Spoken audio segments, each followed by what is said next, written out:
A lot of political consultants talk about the TNR curse. That is, after we profile a presidential candidate, they either end up dropping out of the race or getting knocked out. Our first of the presidential candidates that we profiled this cycle was George Allen, who was the subject of Ryan Lizza's excellent piece about his, shall we say, dubious racial background. And in that piece, Ryan uncovered the Confederate flag pin that George Allen wore in his high school yearbook photos, as well as the stories about the noose and the Confederate flag that he kept in his cabin.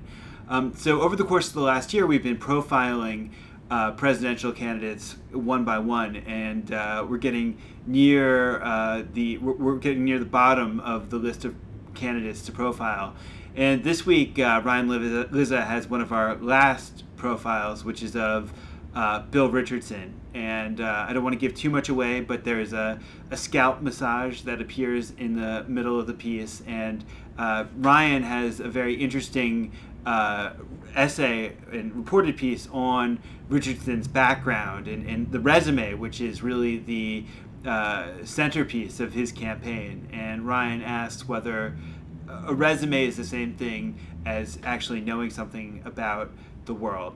Ryan actually has two pieces in this issue. He's got another piece where he sat down to talk with Al Gore about his latest book and his theory of the state and of politics. Gore shows a little bit of leg at one moment in the piece where he starts to talk about the rest of the candidates in the field, and then regains his composure. And but I leave it to you to judge for yourself whether there are hints of whether Al Gore is going to hop into the race based on this interview.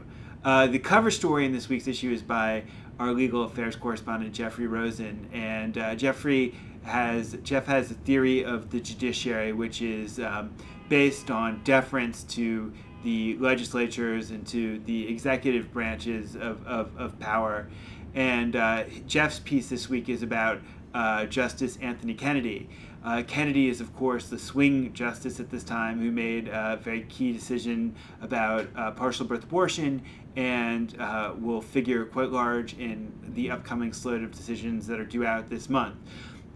Kennedy has, I would say, the opposite of Jeff's view of the judiciary, where Jeff wants the judiciary to be deferential.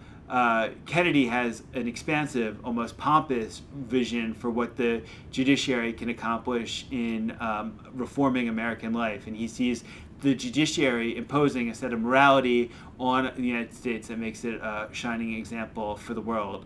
Also in this week's issue, we have a piece by Jerry Coyne. Coyne is a professor at the University of Chicago, and he's written a series of very important pieces for us, debunking the theory of intelligence design. And this week he's got another piece where he examines some of the more recent wrinkles in the ID arguments, and Coyne tears them to shreds. So I'd say it's kind of a week of debunking and wielding of the hatchet at the New Republic, and hope you check it out.